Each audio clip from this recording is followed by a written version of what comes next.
welcome to another episode of Mysteries with a History, where I'll take you on a wild ride into the unknown, the strange, and the mysterious. Like you, I have questions, and like you, I want answers. I want to say hi to everyone in the live chat. Mike, Exofa, how you doing? Amelia, Rick, Laura, how is everyone? And of course, Jimmy is in the live chat too. Heck yes. Today we will be talking about sightings of massive UFOs and craft which many term motherships. There are some rather famous incidents of people seeing huge objects in the sky. What are they exactly? Where do they come from? Are there such craft in the skies that are invisible? Well, before we dive into those questions, let me bring in my co host, Jimmy Church from Fade to Black. Jimmy, how is it today? I mean, how are you today on this day? I'm in a great mood. It's cold, it's rainy, it feels wintry, and it's snowing out where you are, right? You got a little Oh, snow yeah. action. Oh, yeah. I do love me some snow. I love the cold weather because that's a really good excuse for me to go out and buy really hot coffee. Do you do you wear boots? I do. I actually wear overalls. I wear like snow overalls and a snow jacket and like winter boots and like a beanie and I stuff. I see. wear everything. Oh, you wear Yeah, shoes in the house? I got those are In the bunker? tactical boots. I wear tactical boots in the house. Um yeah, I I just feel it's cold. And I need these lined boots. I do. No, I walk outside constantly. So otherwise, throughout the day, I'm always outside on one of the patios, and I just like the outdoors. But it's raining out there, so I got to Mm. wear my tactical boots in this urban jungle that I live in. So there you go. Anyway, yeah, I got my tactical boots on and a sweatshirt. It's cold. It's wintry. Feels good. Feels good. And It here does we feel are. good. This will be our last show together this year. It will. I'm a little bit sad. I'm a little bit sad. It's gonna be the last show of the year. The last show of the year, and I didn't think we would ever get here. 2022 at the beginning of this year just seemed so far away.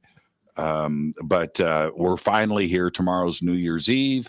And there you go. And when we gather again on Monday, we'll be in the middle of a new year. And then you can use that joke. I'll see you next year.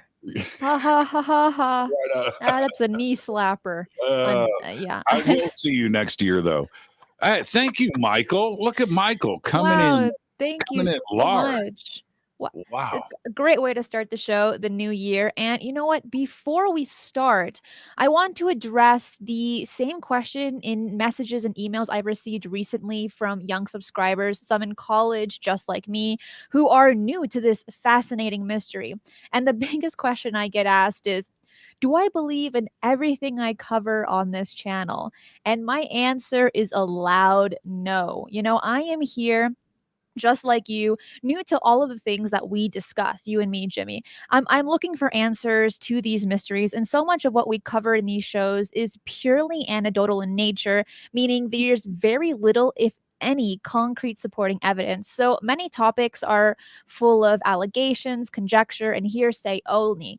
Some of the topics covered have been labeled as hoaxes, or are highly questionable, but they raise big questions. And everything we cover has a huge amount of online documentation. So ultimately, it's left to you, the viewers and listeners, to make up your own minds. So let's jump in right into this week's topic. And there's Let a me lot to jump in. cover. Hold on. I got to run interference.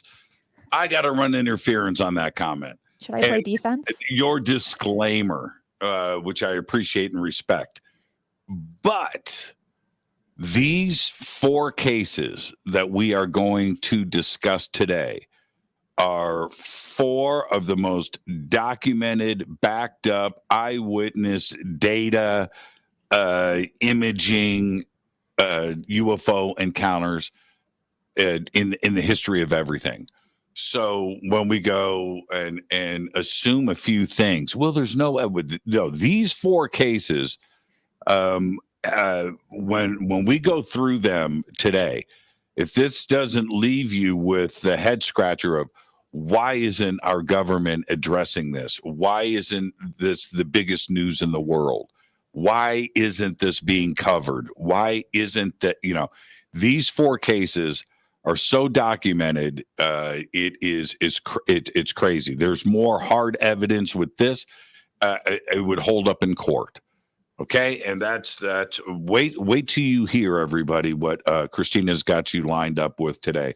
Absolutely extraordinary. Four of my favorite cases. These are going to be some interesting ones. But before we dive into our topics, Exofa, thank you so much. And it is a super chat that says, hope you both had a good Christmas. I sure did. I know Jimmy did too. Biggest UFO I've seen, though, I'm still not sure if it was a UFO, was a giant cloud passing over my town that had four dull orange perfect squares at the back, like thrusters. Square? That's interesting. What? Did you take pictures? No, I know. Neither do I. But wow. 4 square thrusters at the back of it. Yeah, I would assume circular, but square is a rather interesting one. But if you did take pictures of Sofa, I want to see, or at least a drawing. I'm good with that too. But let's go into today's topics. And the first one I think is probably the most famous of all time, probably one of the most famous UFO sightings next to Roswell is the Phoenix Lights in 1997. Now, if you have read any book that talks about the UFO phenomenon, there's going to almost always be at least one chapter dedicated to this sighting. Right, Jimmy? Absolutely. Absolutely. I have the craziest connection to this. Oh, I want to hear it. I was there.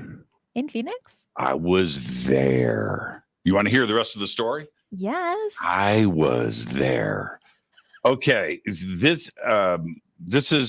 was in Phoenix on business, and I went to Phoenix like every 2 weeks for years.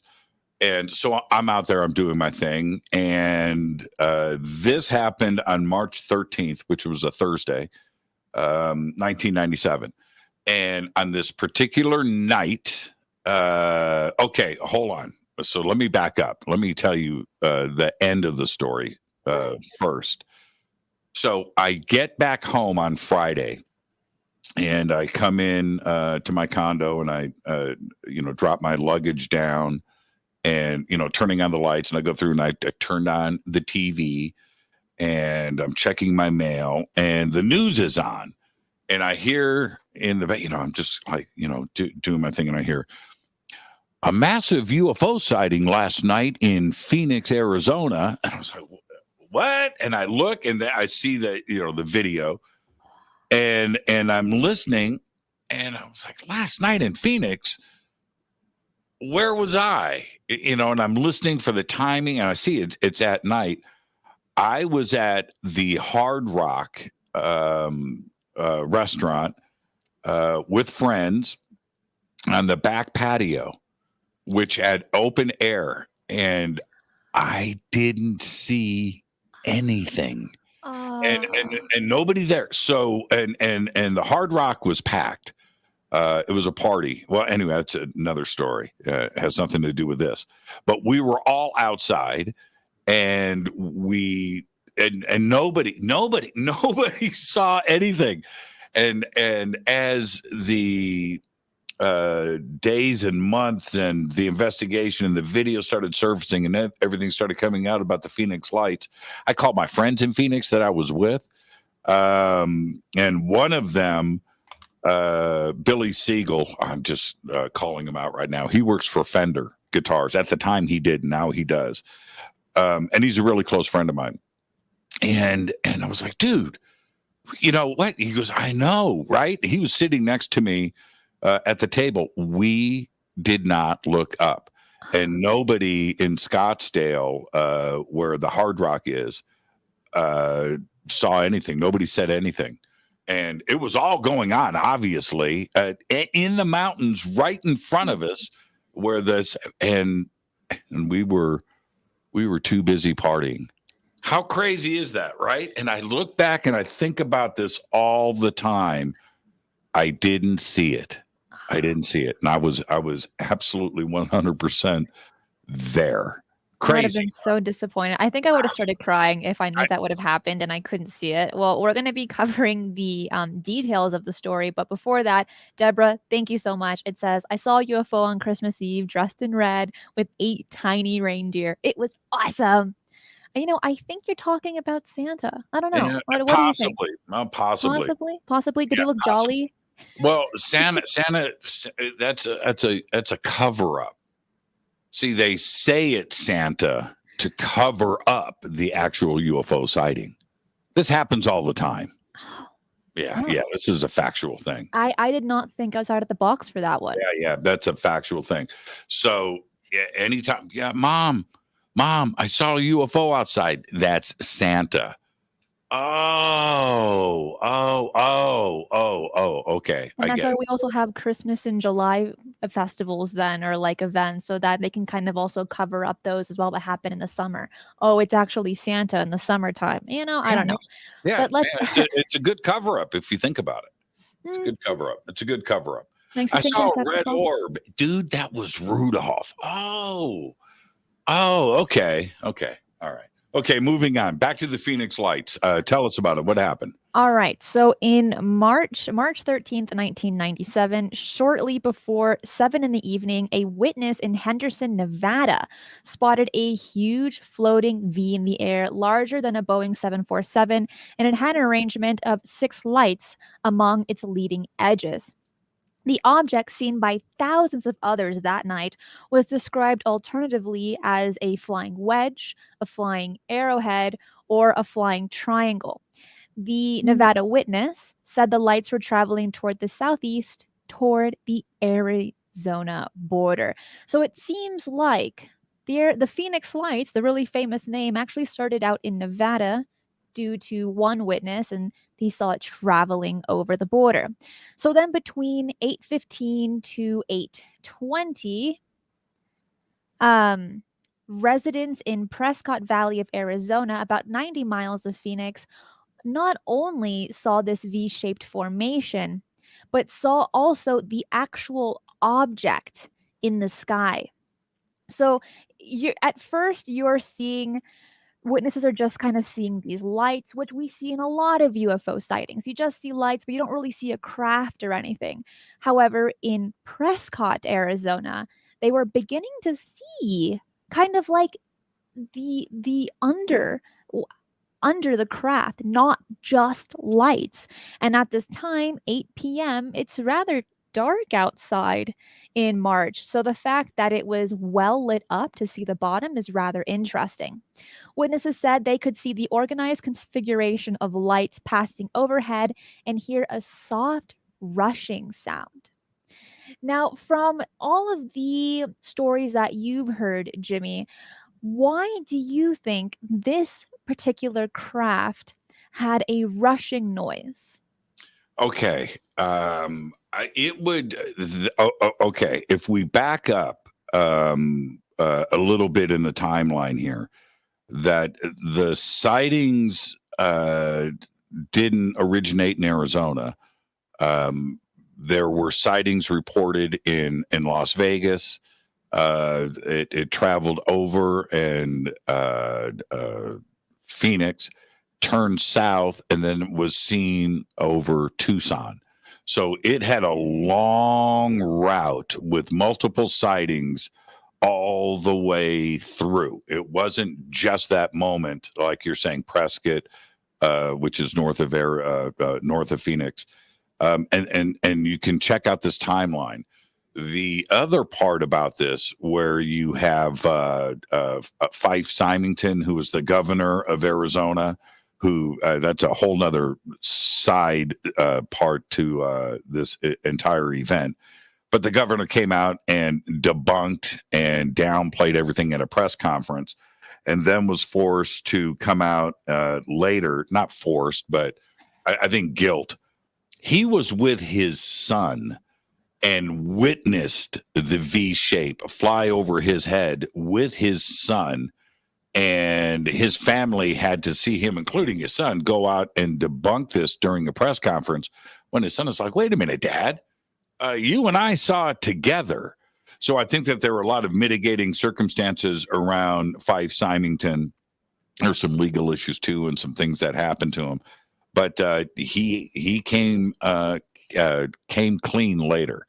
What made him do this, I'm not so sure, but I would think that his son had a big influence on him as well. But anyway, the amount of sightings that happened where there was a description. We have the original videos that were shot over the mountain range there, just south of the Air Force Base. That those lights and what was described by everybody else kind of match up. But what does match up is what the eyewitnesses, independent of each other, with vast distances in between, all describe the same thing, which was a V-shaped craft. That when it flew over them, then they could see the shape of it, and they heard, as you said, which is what I'm getting at, a slight sound as it went past them. It wasn't completely silent. And I always found that interesting. There's another little side note to this in history. And I'm still confused about this, but I'm going to go back to around the year 2000, 1999, 2000, somewhere in that period. I saw many times, I saw a video of this craft shot from the 10 freeway. Now, the 10 freeway passes through Phoenix, goes from LA, passes through Phoenix, then turns south and goes to Tucson. Okay, so it doesn't go east-west. There's this little notch in the 10 freeway. So somewhere in there, this video was shot, and you could see the V shape. It's at night, passing, and you can see the stars in the background. And it's the most incredible video like I have ever seen. And certainly, I think it was some of the best evidence for the Phoenix Lights. And there are quite a few videos as well. It's not just one, but there are a lot of people that have recorded the Phoenix Lights. But there's a but here. This video disappeared off the net. And I went back, and I remember this specifically. I went back, and the video was removed. Like, this video has been removed, right? And the link was now bad. And I was like, why would this video? And I have never seen that video again. It's never surfaced. So, and I remember the description of the video, and anybody out there that remembers this can back me up and maybe post a comment in the comment section here. It was shot by a trucker, and he saw the object pull over on the side of the road and shot this. I remember the whole description on how this thing was done.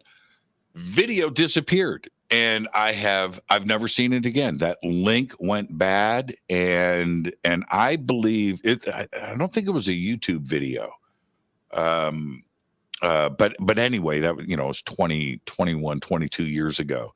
But very interesting that video, which was a perfect V shape of lights, was exactly what everybody else described across 2 or 3 states.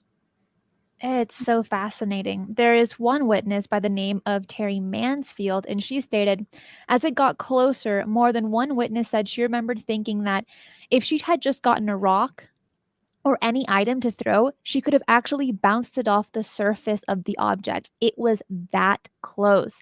And also, a member of Manfield's group said that she had the impression that if she had wanted to touch it, climb out over the gate on the balcony, and reach into the sky, she could have slid her hand among its shiny surface. That just describes how close this craft was to the ground, to why maybe people could hear this rushing noise, and why so many of them could also see the underbelly of this craft as well. A lot of the times, in many respects, people that do encounter UFO craft, they're pretty high up and they come to see, and they kind of see more as orbs, or they move incredibly fast. But in this particular story, it's a huge, practically a mothership, okay, Mhm. with a good amount of lights, really close to the ground. You can hear the rustling, and it was on the ground for a decent period of time. It didn't just kind of come down and then disappear like that. It took its time, kind of just covering that whole area from Nevada to Arizona. UFOs Anonymous just posted, I think UFO Hunter still contains clips of that vid, if it's the one I'm thinking of. I would love to see that. If anybody's got a copy of that, I would know it immediately when I see it. If it's the same video, it was absolutely incredible. Now, back to your point that you just made. I've always found this interesting. There were a lot of news clips of different neighborhoods and witnesses for the Phoenix Lights, and going back, I've seen some of these today, but going back to the craziness of the moment, and I was watching the residents of this like cul-de-sac, and there was like 10, 15 people all out there describing what they saw flying low, and some saying it was, if it was 1,000 feet, it was 2,000 feet, it was just right above us, flew over the neighborhood silently, and they could see the stars go fuzzy behind it, so that it was some kind of translucent craft, a structure that would distort the stars behind, which would allow them to see the shape. The lights that they've described underneath this. Now, some have described this craft, to being like a mile wide from wingtip to wingtip, and that's really, really big. But when you're up in the sky, a mile, you can see the whole mile, right? You can Right. see it. But these lights, the way that they're describing it, if the craft is a mile wide, then how big? And these lights weren't bright; they were dull. They were white, but they must have been a couple of 100 feet in circumference, right? And it was very easy for everybody to see and to describe, and it's the consistency of the eyewitnesses. Going back to some of the video that has been released about this, very, very consistent, including, of course, Fife Symington. And it just gets better because this craft didn't appear once, it appeared twice. So thousands of residents saw the light between 8:15 and 8:30, a 15-minute gap. But then it returned 2 hours later. At around 10:30 the same evening, the lights were photographed by hundreds of people when they appeared in the skies over Prescott and Phoenix. These lights, according to some witnesses, were different from the lights affixed to a solid shape that appeared 2 hours earlier. Others claim that they were the exact same reddish orange lights that had been seen earlier. So you're getting two different accounts. You're saying one group of people are saying, well, this craft looks different than the one that appeared 2 hours ago. And then another group of people stating, this is the same craft, but it appeared once again. And out of a lot of the UFO stories that we cover, some of my favorite ones are the UFO flaps, the ones that appear more than once.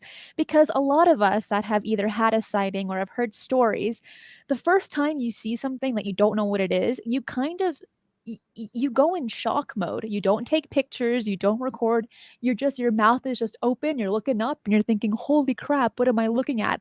But if it appears again, then you're prepared. You have your phone, you have your video camera, which at this time it was what, camcorders, and you know how to document it and what to look for. So the fact that it appeared twice in just a short frame of what, 2.5 hours, that is so fascinating.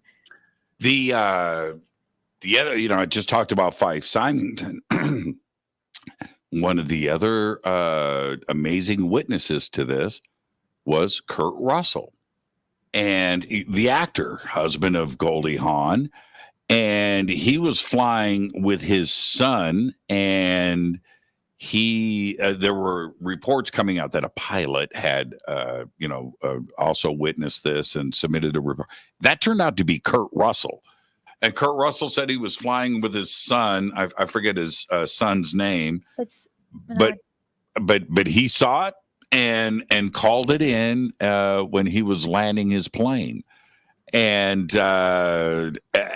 it's when we look at a case, a UFO case, and then we turn out to have 10,000, 20,000 witnesses. The Air Force is obviously involved with this. There were reports of jets being scrambled, testimony coming back in from the pilots and describing what they had seen. And then including, obviously the governor of the state is also a witness to this, and Kurt Russell, who came out publicly about this too as well.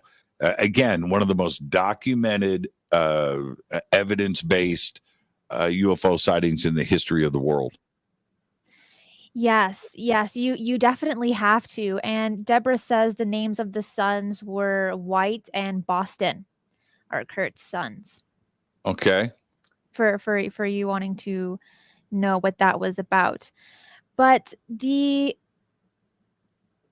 it came to the second sighting, right, 2 hours later, there was a prevailing theory stating that it was flares, nothing more, nothing less. But the really important thing about that date in particular, March 13th, 1997, was that people were already out because they wanted to see the Hale-Bopp comet that only appears every 2,500 years. Okay, so like almost never.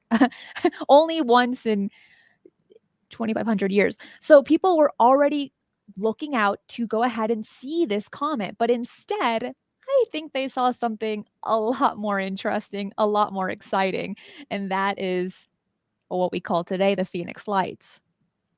I still don't understand the flare explanation, but because there are some issues with it. I mean, yes, it is entirely possible that those were flares. Okay, all right, but I have seen flares in person. I've seen military exercises a lot. I'm a military brat. I used to, especially out of my back window when I was a kid, watching these military exercises going on just right outside of my window.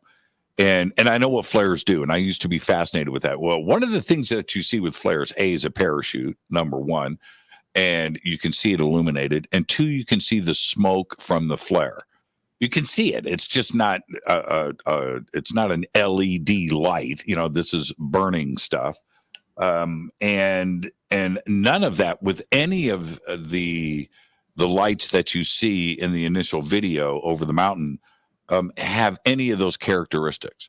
Now they're not in a perfect line, and it's sort of a V shape, and it's not perfect. And those are the things that make me lean towards the possibility of it being flares. The problem with that is go out and look at other flare exercises, and you never see them as perfectly aligned as they are in those videos. So I don't know. And the Air Force's explanation and who distributed the flares and how they were done just seemed a little sketchy. That's not to say that they weren't flares. Okay, I see both sides of that argument. The crazy part is it happened at the same time as the Phoenix Lights and this V shape and this thing flying over. Now we've got the Air Force Base right there, launching flares and a sudden military exercise. They're scrambling jets. All of this is going on at the same time. That's the part that I think is connected here. Okay, so maybe they were trying to illuminate the craft that was flying over. Is that a possibility? Absolutely, it is. I don't think that we are anywhere close to getting real information out of the Air Force about the Phoenix Lights. There's been a lot of confusion about this, and including the phone calls that different city officials did over to the Air Force Base there, Luke Air Force Base, trying to get information out of them about this. So, yes, I think that they are connected. Are they? Are the flares the craft itself? I'm not sure. I don't disagree or agree with that. But it all happened at the same time, and that's not a coincidence. It can't be, and then as I say so often, I don't believe in coincidences. I think everything is as it should be. Things happen for a reason, and coincidences just don't really seem plausible to me. The next incident is the Japan Airlines cargo flight 1628 in November 17th, 1986. One of the best cases in the history of everything. I mean, this case, I'm going to let you continue. But I have followed this and researched this to the best of my abilities over the years. We have the government involved. We have the FAA involved. We have some agencies involved. We have the Air Force involved. We have Air Force bases involved. Of course, we have Japan Airlines. We have the professional flight crew and other flights that were in the area that were also witnessing this. And we have all of the radar data that was compiled and collected. Again, one of the most evidence-based, incredible sightings in the history of everything. Take it away, Cristina. What happened? All right. So this particular airplane was carrying French wine. Mm-hmm. I'm from my understanding, I'm not too sure why every book I read really emphasized the French wine part from the airplane. I'm like, okay, that's great. But like, what's the importance? Like, please tell me, other than that it's French and that means it must be good. But other than that, I'm like, okay, well, what's the point? That's a lot of wine going to Japan. A lot of French wine. A 747 full of wine. Yeah. I mean, I can't even imagine how much that is. So at around 5:10 in the evening, the Boeing was flying over northeastern Alaska and carrying French wine. While it was flying over Alaska, it saw something that simply could not be explained, but like you had said, it was caught on radar. The pilots described it as being rectangular in shape. The lights were maneuvering erratically, moving from a horizontal to a vertical position. And to confirm that the sighting was not a result of reflection, the cockpit lights were turned to dark, but the lights remained visible on the outside, lighting up the entire sky. The witness reports proved by the crew members described the lights as having no definite shape. They were simply lights arranged in a rectangular shape, similar to lights on a passenger plane. The numerous lights were flashing in front of the aircraft just 1,000 feet ahead, which while you're flying, that's not very far. That's on top of your plane. I mean, that's just right in front of. Continue. Okay, before this flight was coming from Paris. Here's the world. Okay, so you would think when you're looking at a map, you would fly Paris to Japan, and you have this straight line. No. Remember, the Earth is moving, number one. Number two, the shortest path is not, this is the largest part of the world here. You don't want to go there. You want to go to the shortest. You want to fly and go over the top. So this flight was coming over the north side of the Earth and then entering the border of Alaska. So this happened over land. I think that, and I've heard other people misunderstand what is going on. I think a lot of people picture in their mind that this was like over Anchorage heading into the ocean on its way, and this happened over water. It did not. It happened over land, and it happened over an Air Force base. So picture this. Here's Alaska, and Japan Airlines is coming over the top and then crosses the border of Alaska and is heading south towards Anchorage, and that southwest over Anchorage, and all of this happened over land.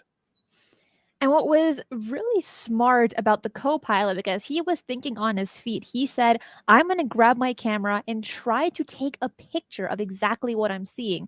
So he goes ahead and grabs his camera nearby, but it failed to focus on the lights. Even when trying to focus the camera in manual mode, the camera would not focus on the UFOs.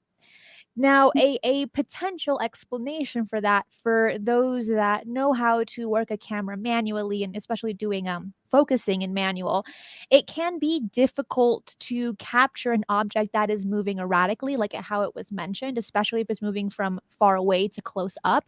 So that is understandable. I don't, from that description alone, it doesn't really stand out for me thinking, oh, the UFO must have been manipulating the camera, just because, as it was mentioned, due to the erratic movements, it is very difficult to capture the focus on that manually. So after approximately 8 minutes, the two lights became extremely bright, as though they were shooting off bright flares. In the witness report, the co-pilot stated that the inside of the cockpit shined brightly, and I felt warm in the He face. felt the heat he felt the heat. Okay, now I'm sorry to interrupt. I want everybody to understand probably the most significant, at least to me, part of this case. Because everybody focuses on the giant walnut with the ring around it, mothership that comes in. And we're going to get to that in a second. But this is what they described these two craft were doing and what they were. First off, and I need everybody to make a mental note, they described these two craft as black cubes. Okay, no wings, nothing going on, black cubes. These black cubes, the pilot's own testimony, both of them said the same thing, that they had to be using anti-gravitic technology because they were moving in ways that nothing else, and they hadn't seen anything, nothing else could do this. These two black cubes were fast, then slow, were side by side, then were on top of each other, and then side by side, black cubes in front of the nose of their aircraft. And when the bright lights that there's another thing I want to describe here, so everybody understands how crazy this part of the story is, that the bright lights were there, the craft were out in front of them, the bright lights happened, which apparently froze the black cubes in the air. The airplane catches up to them, and then the cubes then took off again at the same speed as the aircraft. And they described it as when it absolutely froze in motion, the cubes in the air, and then took off again at the same clip and same pace as the 747. And the bright lights shone when they went steady, and that's when they felt the heat inside of the cabin. Now, while the two cubes positioned themselves vertically and horizontally, they could see tiny little gas exhaust plumes coming off of the cubes, keeping them in position.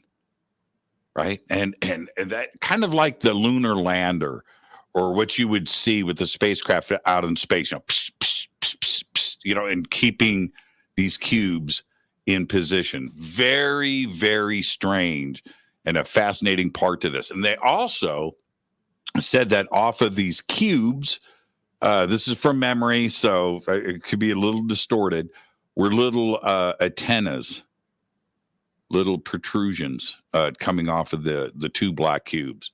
Then the mothership comes in. Okay, take it away. Well, first, Deborah says the latest science indicates that people who solved the Rubik's Cube has had contact with black cubed crafts. Yes, I have to agree with you. Actually, one of my cousins can do it blindfolded. It blows my mind. I don't know. He's a nerd. It's actually amazing. But what's interesting about what you had just said, Jimmy, and I want to keep that in mind because Philip J. Klass, on behalf of the Committee for the Scientific Investigation of Claims of the Paranormal, initially stated the UFOs that were seen by these pilots were the planets of Jupiter and Mars. Now, I'm not sure how we got that explanation or came up with that hypothesis when you had just described them, Jimmy, as being cube shaped. To my understanding, planets are round. They're Most spherical. are, They're except for not Earth. cube. Except for Earth, Right, it's flat. Except for Earth. Obviously. Oh man, here comes the email. Send the email to Cristina Gomez at gomez.net. Just send everything there. This story is not one that I was familiar with before doing the research for the show, and it's one, and honestly, almost every single story that we cover, I begin to love it, and I'm like, wow, the more you know, the more fascinated you get with it, the more enthusiastic you become with the topic. And this one in particular, I just find so interesting, especially what Philip Klass said, saying that it was the planets of Jupiter and Mars. Now, it would be difficult for anyone to believe such claims if they hadn't heard the witness testimonies of what they saw. Now, if they hadn't heard what the pilots had to say, then it's very understandable for people to say, "Oh yeah, what Philip is saying has to make sense since he comes from a prestigious organization." But until the evidence is provided or until the testimonies are provided, it's difficult for people to come up with their own conclusions of what really happened. Now, okay, so now they're flying. They're now in Air Force airspace. They're over this area, and they need to land in Anchorage. They're going to refuel and continue on to Japan. I believe that to be the case. But at this point, then they get the radio call because now something is being tracked on radar, and they call Japan Airlines to say, "Do you see something?" There is another Air Force aircraft in the area. They pick up on this and they fly over to check out the area. A big walnut mothership hasn't shown up yet, but the ground radar is seeing it. So Japan Airlines, the two pilots there are looking out their windows and they don't see anything. And as the other Air Force aircraft approaches, they don't see anything either. At that moment, as they are confirming, "We don't see what you're talking about," it dropped off of the ground radar. And then the pilots see the giant craft. What happens next? Well, Jason states that I think the crew lost their jobs as a result of this. Mm-hmm. And I was not aware of that. And they were assigned to desk duty. So look, Yeah. if you were someone that would talk out about an incident or about a UFO that you saw, and especially with the Japanese culture, they're very honorable and very loyal people, and if anything, they're also very quiet. The overall Asian culture, they don't speak out if they don't need to. But in the fact that these two Japanese pilots did, yes, they definitely already probably knew that they were going to put their jobs in danger. And it makes you question, well, if this was a hoax, why would they go ahead and do that? Because, like Jason and like you Jimmy, had said, they ended up getting desk jobs. They were no longer pilots. And that's rather disappointing. And it makes you question, were they lying or were they telling the truth? And it seems like with for them to be have their position be removed, it seems like maybe they were telling the truth all along. So this is. Let me read the encounter of this ginormous craft. When the first objects, the first two cubes, disappeared, Captain Terrucci now noticed a pale band of light that mirrored their altitude, speed, and direction. Setting their onboard radar scope to 25 nautical miles, he confirmed an object in the expected 10 o'clock direction at about 7.5 nautical miles in distance, and informed ATC of its presence. Anchorage found Anchorage traffic control. Anchorage found nothing on their radar, which is what I had just said.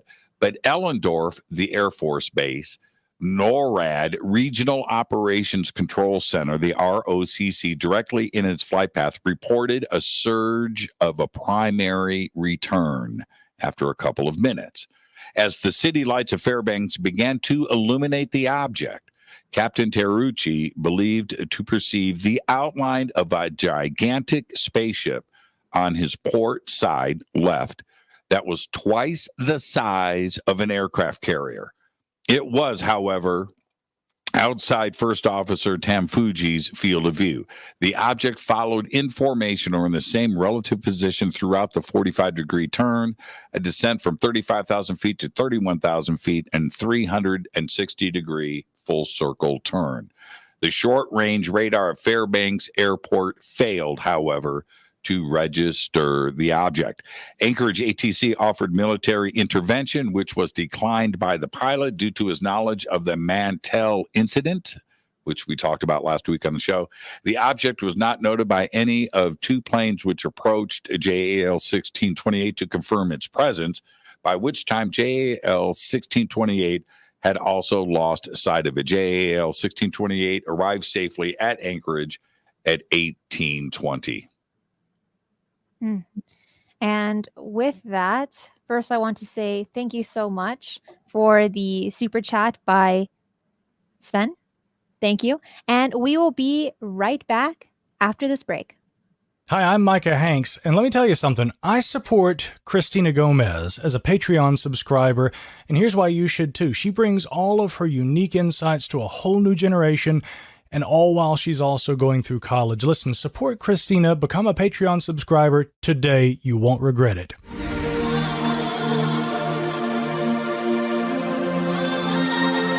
Hey there, it's Cristina. Did you know you can get access to an exclusive extra segment of additional questions and answers with all of my guests, as well as behind-the-scene videos and photos?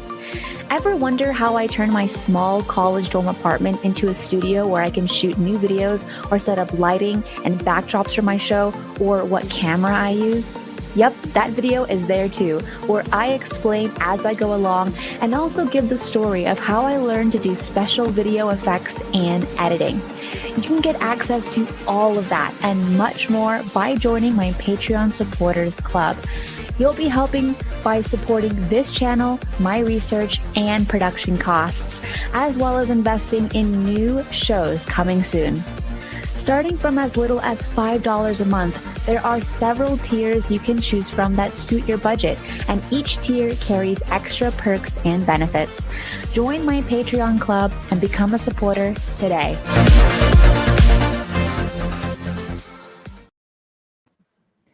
Welcome back. Here we are with Jimmy Church from Fade to Black, and we're talking about practically motherships and massive UFO sightings.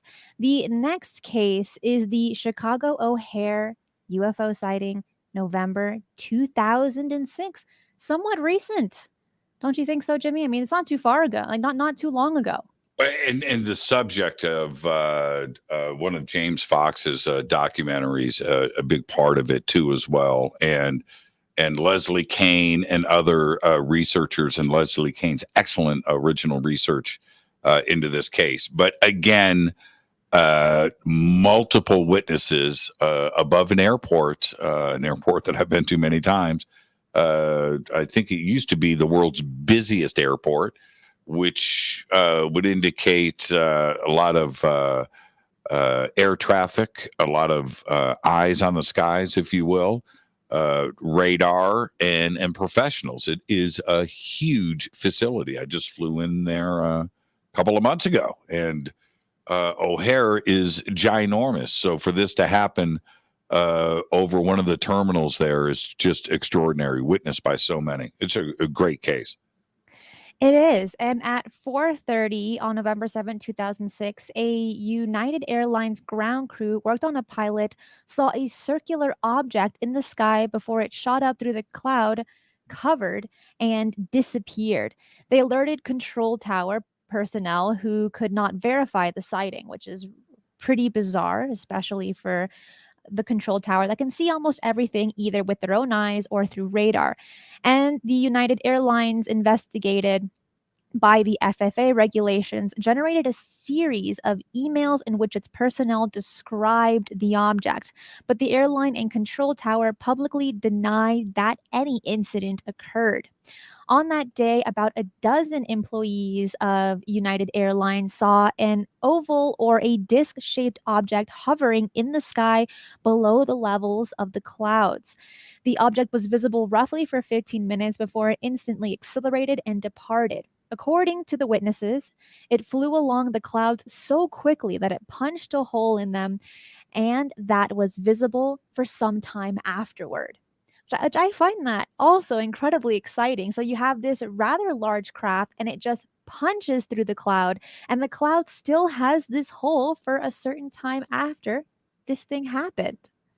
One of the best parts about this case, and it's a fascinating case, and the hole in the cloud and the exit of the said UFO, fascinating part of the case.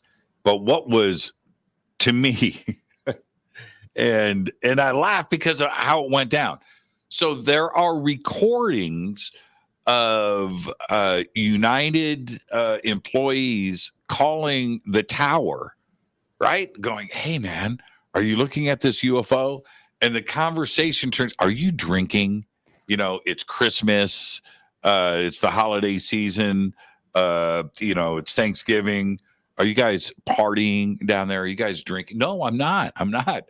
The ground crew, I'm looking, and you go and listen to these recordings, and that's how things like this get dismissed from the word go, right? They immediately want to think that, somebody's high, somebody's drunk, you're imagining this. Why are you wasting my time? And you can go and listen to these recordings yourself. And leading up to this show, I was listening to some of this yesterday, and I went back and reviewed in Leslie Kane's book that came out about 10 years ago that covered this in depth. And it's just one of the craziest parts. I forget the lady's name, but let's say it's Sally. "Sally, are you drinking?" "No, I'm not." It's there. Look out your window, right? So there you go. It's one of those stories that makes you question, what did they really see? And will we ever get to see footage or photos of what was seen? Dan, thank you so much. It says Happy New Year. Happy New Year. I think we're all looking forward to a new year and for 2022 to come along by and bring some happiness over. That's for sure. Maybe some more UFO stories. Now, this whole thing kicks off in the afternoon. And I just want to everybody to listen to this. The object was first spotted by a ramp employee who was pushing back United Airlines Flight 446, which was departing Chicago for Charlotte, North Carolina. The employee apprised Flight 446's crew of the object above their aircraft. The object was also witnessed by pilots, airline management, and mechanics. No air traffic controller saw the object. Now, remember what I said. When they called up to the tower said, "Are you drinking?" Okay. Right. Witnesses described the object as completely silent, not quite mothership size. I think the hole was more mothership to me, but about 24 feet in diameter, dark gray in color. Several independent witnesses outside of the airport also saw the object. One described a disc-shaped craft hovering over the airport, stating that it was obviously not clouds. According to this witness, the object shot through the clouds at a high velocity, leaving a clear blue hole in the cloud layer. The hole reportedly seemed to close itself shortly afterward. According to the Chicago Tribune's John Hilkovich, the craft was visible for, quoting here, the craft was visible for approximately 5 minutes and was seen by close to a dozen United Airlines employees, ranging from pilots to supervisors, who heard chatter on the radio and raced out to view it. End quote. When I was going and looking for documentation of this story through countless books and articles, even though it's one that is exciting to talk about, I didn't find a ton of documentation on the incident, except for kind of the things that you had read, really. But it led to another story soon after, and almost the 3 or 4 books that I went through right below the O'Hare incident came the Stephenville one in Yes. Texas, January 8th, 2008, about 5 months after the O'Hare one. A crazy year, 2007, 2008 for UFO activity over the United States. But Stephenville, when we talk about motherships, this may be the mother of all motherships as far as UFO incidents go. Bigger than the Phoenix Lights? It's massive. And okay, let's get into Stephenville. I was wondering if we have another, so we're doing 5 cases today. Stephenville wasn't on the radar. Is this when Stephenville, the difference between Stephenville and the Phoenix Lights, both V-shaped craft, by the way. Triangular would better describe Stephenville, but both were ginormous. But the Stephenville craft was hauling.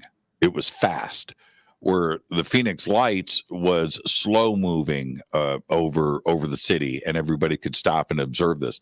The Stephenville incident was a very, very fast moving mothership, and I've always pictured it in my mind's eye.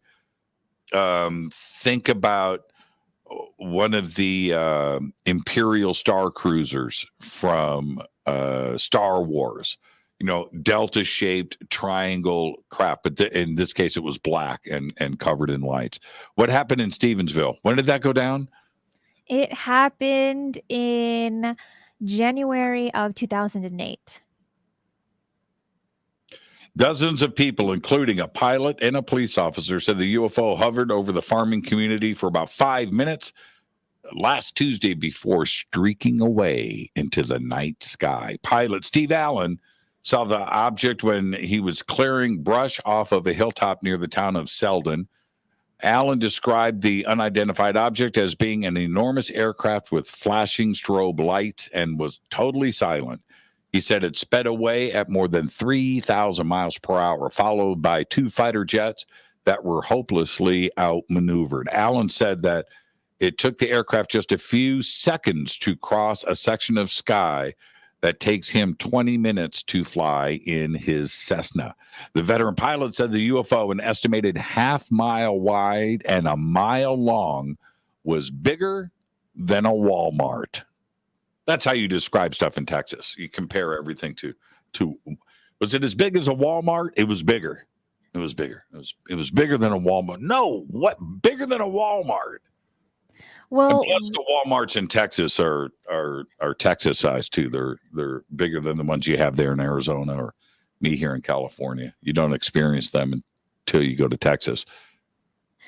Rick Sorles, who was also one of those witnesses, had stated that it was the size of about 3 football fields. So that's, I mean, I wouldn't say that's about, do you think that's about the size of a Walmart?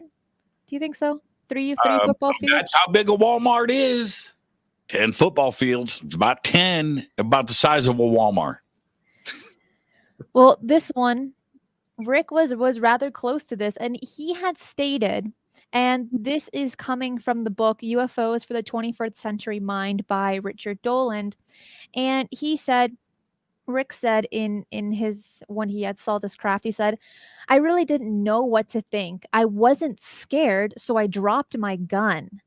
And then I really started to notice how big this thing was. I also noticed it had these round indentations. Yep. They were in a grid pattern, all running left to right and front to back. They were Yep. all placed about 40 feet apart. They were deep, like maybe 4 to 6 feet deep into the craft. It basically looked like a piece of sheet iron that had been pressed. I couldn't see any nuts or bolts or welds or seams.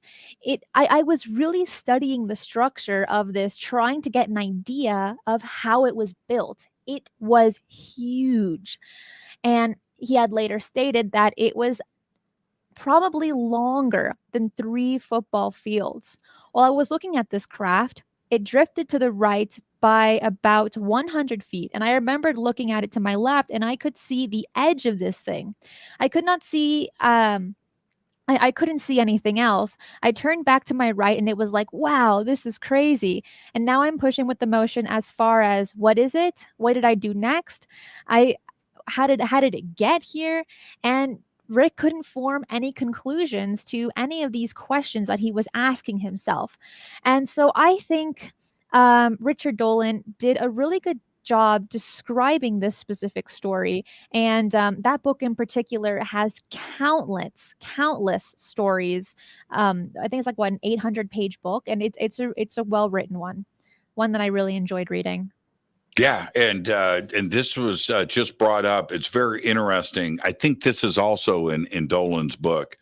And I've heard this Dolan guy is a pretty good researcher, and I need to reach out to him. And here's the deal. It's just popped up in the chat, Cristina, that there are also the flying Walmart phenomena. And that's the crazy part. It's the flying Walmarts in Texas that I think we need to investigate these further. And so anyway, then police officer send all of your email to Gomez at gomez.net. It's just send the email that way. Send it that way. Police officer, you got Leroy Gaitan. Leroy said he was walking to his car when he saw a red glow that reminded him of pictures he had seen of an erupting volcano. The Stephenville Empire Tribune covered this story, saying that they had 40 eyewitnesses that all confirm this.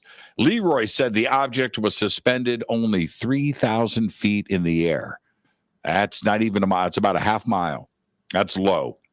He said he was so awestruck that he called his son to come and see, but he didn't talk much about the sighting until he saw a story about a UFO in the local paper. And then the military steps in and says, no, we didn't send out any planes. All the witnesses said the planes chased this thing as it flew away, right? But the Air Force says, no, we didn't do any of that. As many as 12 United Airlines employees spotted the object and filed reports with United. So there you go. Yeah, crazy sighting. It was, and not just that, but the Air Force had also stated that what was seen was actually 10 F-16s in the air on a training mission. And this Yeah. was, it says here, this time, for the first time in a long time, the news media was skeptical of the official Air Force statement. Reporters said the Air Force realized they needed an explanation and suddenly reversed themselves to save face. As area residents also said that much nighttime activity for 10 planes would have involved so much personnel and so much money that they doubted the Air Force could have pulled it off without lots of activity around the training exercise. People called the Air Force story a hoax, but one that still supported witnesses' claims. And yeah, we've heard quite a few stories where the military, the Air Force will come in. For instance, the Roswell incident, where they say one thing, they take it back, and they say another. And when that happens, it opens a door to a lot more questions. I have a friend. I can't disclose because he's asked for privacy in this over the years, but a good friend of mine. And I mean, this is someone I hang out with, right? He told me this story. He was in downtown Los Angeles. There's a little section of downtown LA called Vernon. You can look at it's an industrial area, warehouses and things. Vernon is a pretty popular place here in LA because of the way it looks. Anyway, so he's down in Vernon and he's with one of his employees. He owns a company. And he was outside of their vehicle. I believe it was a truck. I don't want to give away too much here. It wouldn't be cool. But okay, so and it's the middle of the afternoon, smoke break kind of thing. And he just happens to look up in the sky. This is above downtown Los Angeles. And he says that this distorted thing is appearing above his head and he can't figure out what's going on, but he looks. And then he said it flutters into focus. And he said what he saw was a mile long, what looked like an upside down aircraft carrier, black with lights, and it looked like a city that was turned upside down with buildings like an aircraft carrier upside down, moving to the west, to the Pacific Ocean. And he's looking at it, and a nightmare scenario went into his head. He lost his mind. He could not believe it. His coworker saw it. And then as it continued, it's moving, it's flying, and it's going to the west. It then fluttered and then went out of sight and disappeared. And now, and this is somebody that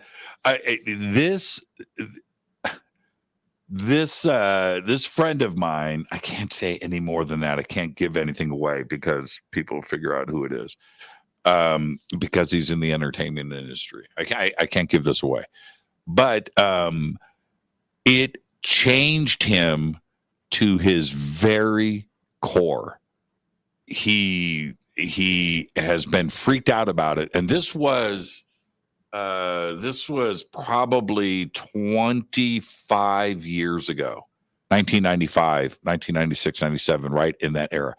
And when he's around me, that's all he can talk about.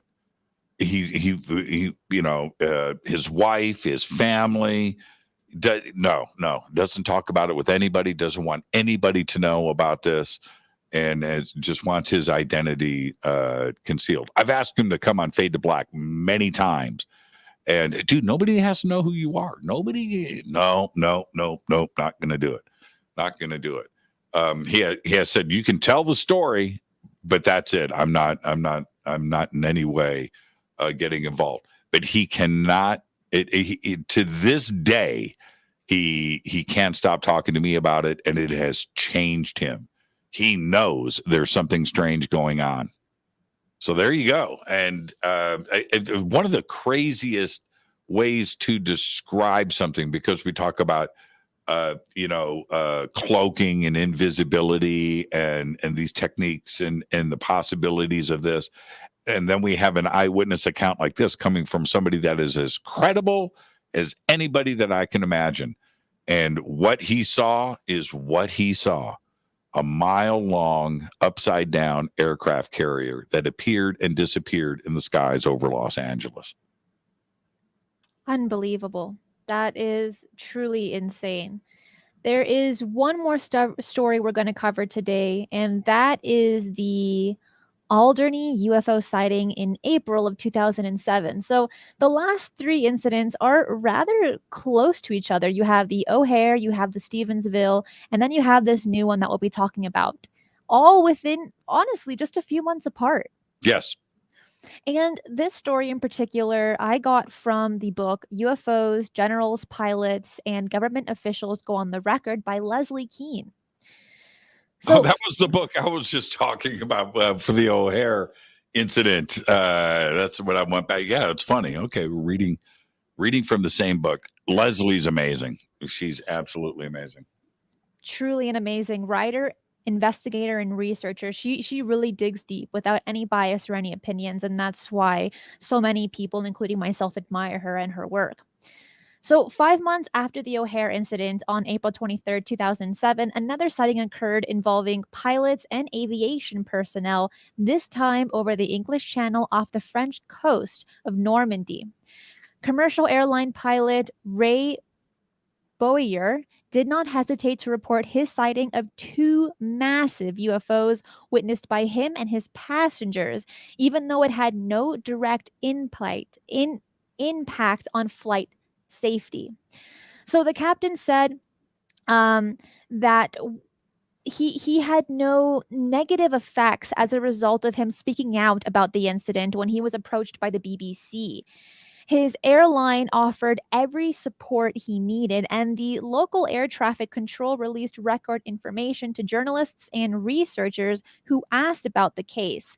And he stated, quote, "I did not feel that I was in any danger of being ridiculed because all I did was report actually what happened, as it was my duty." And I think that is rather important for for pilots in general.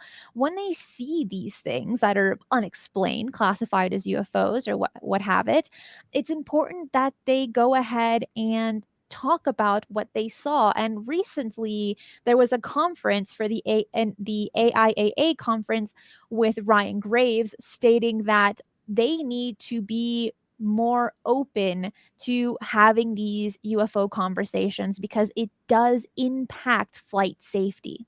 It does. And in this case, yeah, no, go ahead. And in this case, in 2007, this was already an issue. Well, okay, so Bowyer, okay, let's back up, okay, and thank you for setting this up. He's got he's the captain of a small regional airline of a small plane prop. I don't know, the exact seating arrangement of his specific plane, but let's say he's got 18 or 20 passengers sitting behind him.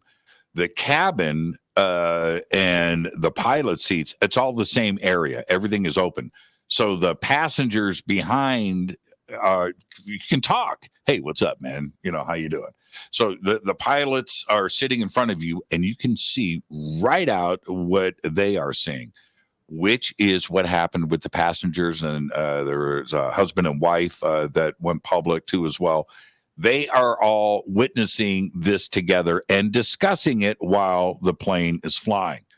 The two objects, okay, first they see one, and they have no idea at that point how big it was, but they know it's low to the ground and in front of them 25 miles out. You're elevated in your airplane, so you can see over the horizon. They can see this object, and it was yellow with a black section on its tail, which I always found very interesting.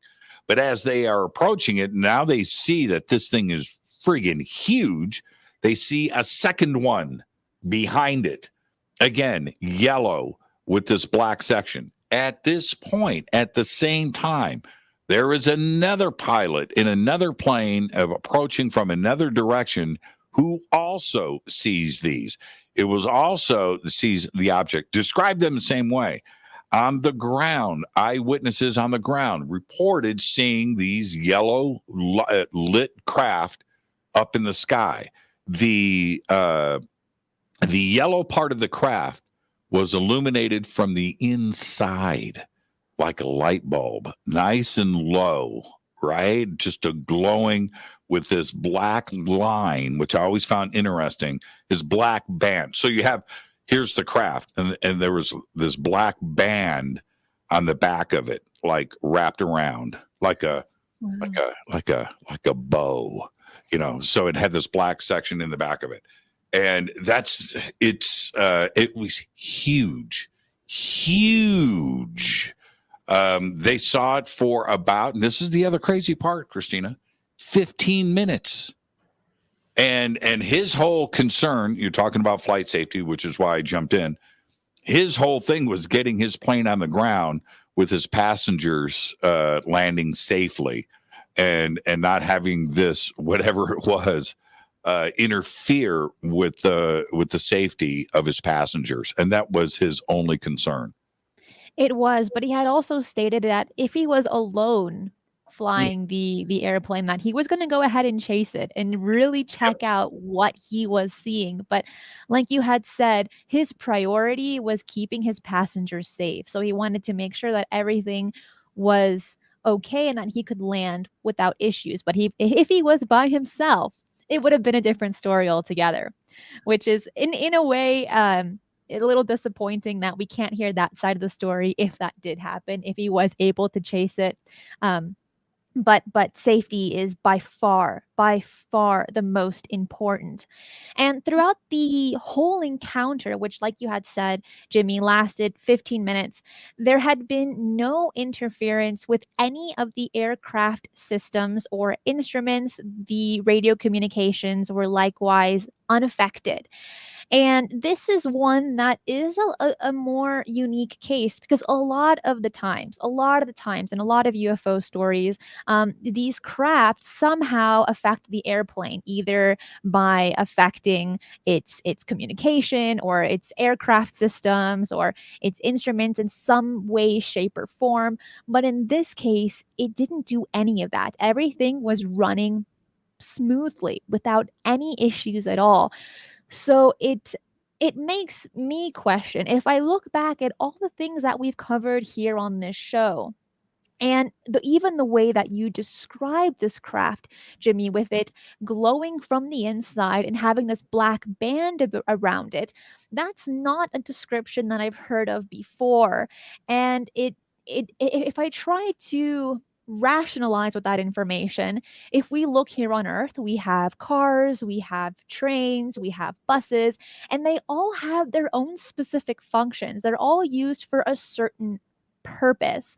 Well, what if these craft that we see that all look different also have their own specific purpose? What if their colors of, or at least how they're described of looking, have their meanings behind it? What if maybe this specific craft didn't have the updated or correct technology to go ahead and interfere with our technology or something else entirely? I don't know. It just all opens your mind to so many questions of what is it, and why didn't it do what it should have, or why did it go ahead and do what it did? Does that make sense? I feel like I just have so many questions. It does. And here's where we start to compile some of the supporting evidence around all of this. Now, you can go, I think everybody should go and do this. Look up Alderney, look up Isle of Wight, look up Normandy, where you can see Southampton to the north in the UK, English Channel, and where the string of islands is where all of this action took place. There are 1, 2, 3, 4, 5, probably more islands, and all of these islands have little regional airports on it. Jersey, for example, and so all of these sightings happened. These little regional planes at Bowery and Patterson, the other pilot involved here, they're flying these small aircraft, small regional commercial flights, island hopping, from the UK down. In this area, this happened over the ocean. The two sightings, the two craft were in between Alderney and Jersey, where there is the Blue Island is right there too as well, in the Isle of Wight.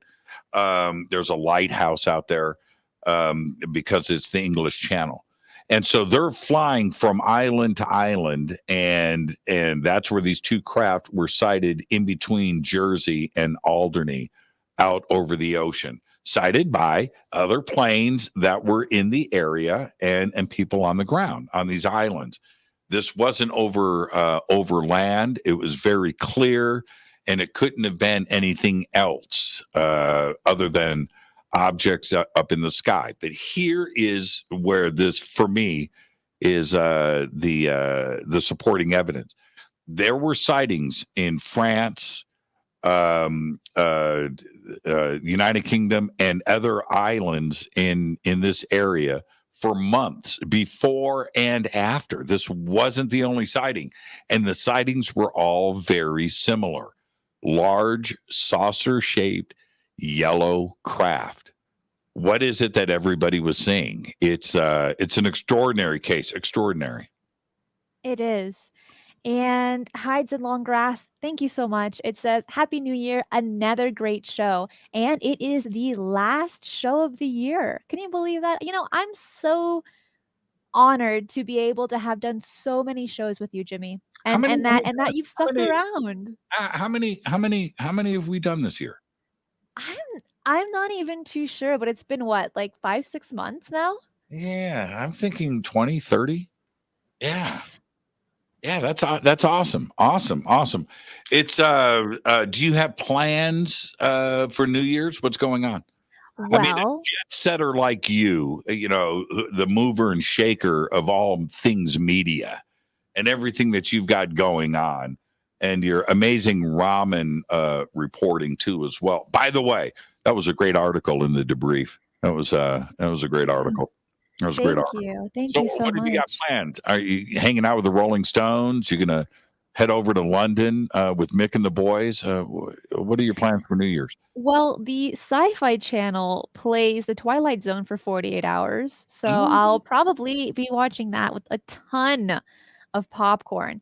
And Deborah, again, thank you. It says, see you all for the last Fader night of 2021 tonight. Jimmy, I have your music trivia question ready. Happy New Year, Cristina. Yes, today is Fader night. And back to what we're talking about. Wait a minute. You went right past your New Year plans. What's going on? Is it Madonna? I want to know about your celebrity circle of friends. And do you turn down invitations? And you're like, no. You are my celebrity friend. You're gonna have to wait. I've got other plans. So what's going on? Well, like I said, I'll be watching The Twilight Zone for as long as I can, 48-hour binge. That's a cop-out. That's a cover-up. It's true. I've been doing it for years. No, I've been doing it for years with my dad. And now I'm carrying the tradition over here, far away from home. But it's something that I love doing.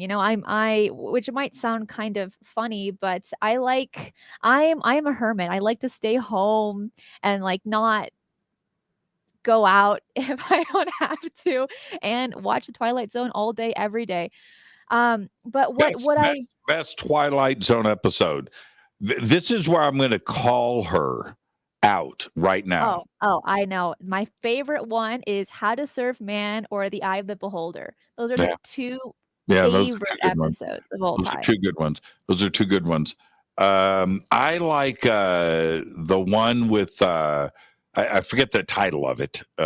You'll probably remember. Somebody will pop it up in the chat. The one Burgess Meredith, who works in the bank, and the nuclear war happens and time stands still in the bank. The guy that loves reading books. Yes. And he lives. Uh-huh. Oh, and then at the end, his glasses breaks and he Yes, can't read yes. any of his books. That's best. Oh, That's a good one. it's so sad. I know. Okay, but the one of my favorites. I don't know the title of it. Bill Shatner at the diner. I was gonna say that one. Fortune machine and popping in. Man, woo! And that was before Star Trek. Oh yeah, So, way before Star Trek. I mean, he was incredibly young in that show. And for those that incredibly good looking. I mean, no, I'm being serious. Bill Shatner in his day, right? But that version of Bill Shatner, because his Captain Kirk persona, he was so into that role. You know, it was a different. But the Bill Shatner he's in a few Twilight Zones. But that Bill Shatner there, I think they were like newlyweds, right? Him and his wife.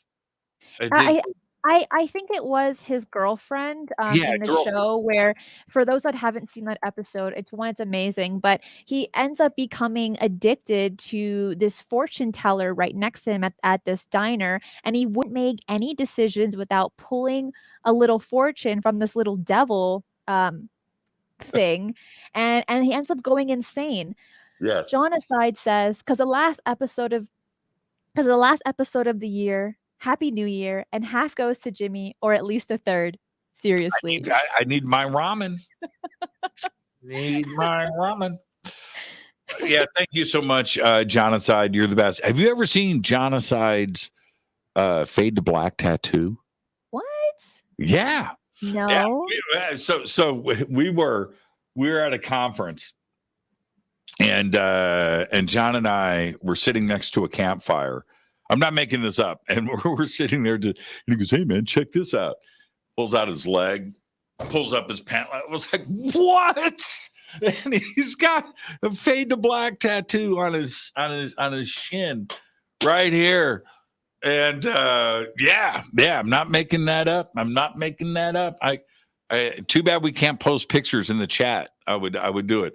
John Aside, post a picture in Twitter. Post it in Twitter so everybody could see your fade to black tattoo. It's amazing, man. Please do. And we're about coming to the end of the show, and there's something that I want to ask you. But first is, I wonder if some of these huge motherships and large objects are going around in the sky in stealth mode, kind of like how you described earlier, where the stars look a little bit fuzzy. When I hear of these strange trumpet sounds in the skies with no apparent source, or sounds like metal scraping very loud being heard all over the world, especially in Alaska and parts of Russia and Canada, when I hear those recordings, I can't help but wonder if there are huge craft in the heavens that maybe, I don't know, like hangar doors opening or something that they are up to. I mean, what do you think, Jimmy? Do you think it's possible? This is what I think. This is what I believe. And it's not that it's not that big of a deal. And we are doing it now with our own aircraft. So picture this for a second. All right. That the technology, it's simple. Whatever the object is. So let me pull. I'll just grab this. Here's a cell phone. Okay. All right. Here's a cell phone. So this is your craft, and this is above your head. Now, how do you make this black object, right? How do you make this invisible, but it's still there above your head? Well, now imagine a starry night sky is there. So you take whatever is behind you and you project it here. So now you're looking at the night sky here, and you can do it with a camera. So you have a camera picking up what's behind you, projecting that image on a giant surface here. So you don't see that the craft is solid. It's not invisible. It's just you're looking at a giant TV screen of what is behind it. That would work in a blue sky. That would work with clouds. That would work in gray, night sky. So the biggest thing that you can imagine is there. It's solid. It's not invisible. You don't fly through it. It's not this and that. No, it is merely a projection of what is behind it, and that's what you're looking at. And we have that technology now. We are working on that with tanks, with planes.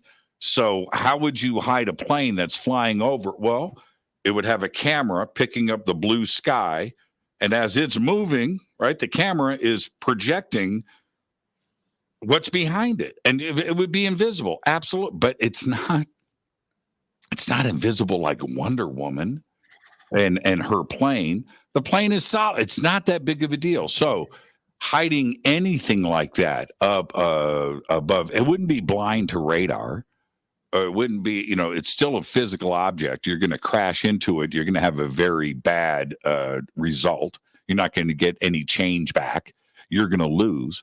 But to your eyes, it's not there. So having a giant, round, saucer-shaped mothership above us in the night sky or in the day sky, making it invisible is super, super easy. You just project an image of what is behind it, underneath it, and now it's go time. And I think that is like the easiest thing, and it's not some crazy technology. That's how you would do it. A Jumbotron, right? A Jumbotron, right? Giant TV screen.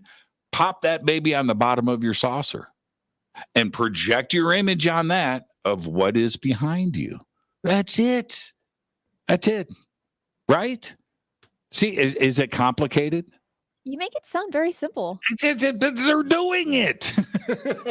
I mean, oh, man. I should go sit down with DARPA. Okay, this is my idea. You take a Jumbotron. Okay. All right. Jimmy, Have a great, safe, amazing, everybody. Have a great, safe, fun, amazing New Year's Eve, which is tomorrow. Let's roll in 2022. For the rest of you that are going to hang out, Cristina will be there again tonight.